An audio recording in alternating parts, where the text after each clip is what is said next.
In their pitch to the Australian people, the government's signature policy was to promise tax cuts for Australians across the income spectrum. Stage 1, as we all know, provides temporary relief for low to upper middle income earners and will not only provide a welcome boost for their own incomes, but will provide a much-needed fiscal stimulus to Australia's slowing economy.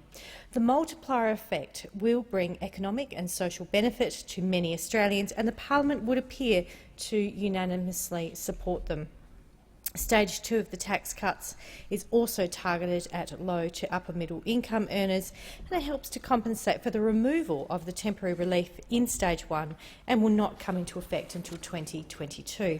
I and my Centre Alliance colleagues support both Stage 1 and Stage 2 of the government's tax cut agenda, and we believe they are necessary, affordable and sufficiently prudent. Stage 3 has been more problematic for Centre Alliance and indeed the Parliament to reach agreement upon. However, two aspects should be noted. Firstly, that 60% of the income tax paid will be contributed by the top 20% of Australia's income earners. Secondly, that the economy, should it slow, the implementation of Stage 3 can and should be reversed either in this Parliament or in a future Parliament. That would be the responsible measure to do. And so this Parliament is faced with a dilemma as the government is refusing to break up the bill.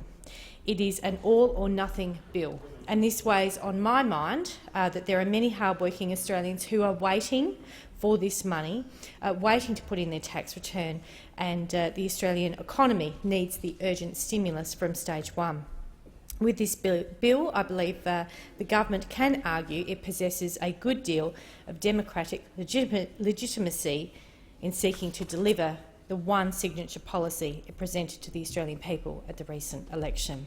Let us be clear, this was the only major policy the government campaigned on, and it was outlined in the budget, and I recognise that the government was upfront with their plan and the Australian community voted them back in. Centre Alliance's approach to the government's tax plan has been to seek to maximise its benefit to Australian families, workers and small businesses. Centre Alliance went to the election with a promise to reduce energy prices. We are concerned that the value of the tax cuts package will be wiped out for low and middle income earners unless there is action on energy prices. And we also want to ensure that there is relief in energy prices in sight for pensioners and people on New Start and very low incomes. In 2013, the Australians were paying $3 to $4 per gigajoule for gas. With the addition of 6 LNG trains in Gladstone in Queensland, the production of gas in Australia has tripled and exports have surged.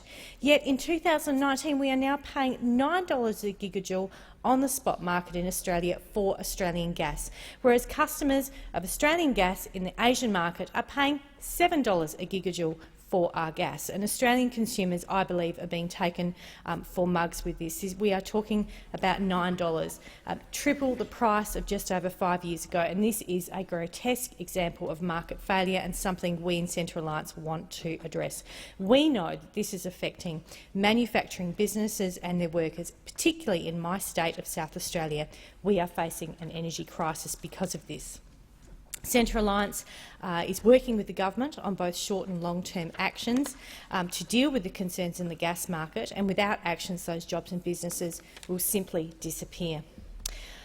I and my colleagues have always acted to help safeguard the future of our great manufacturing state. We believe its best years are ahead of itself, and I am confident that a sensible outcome can be negotiated with this package.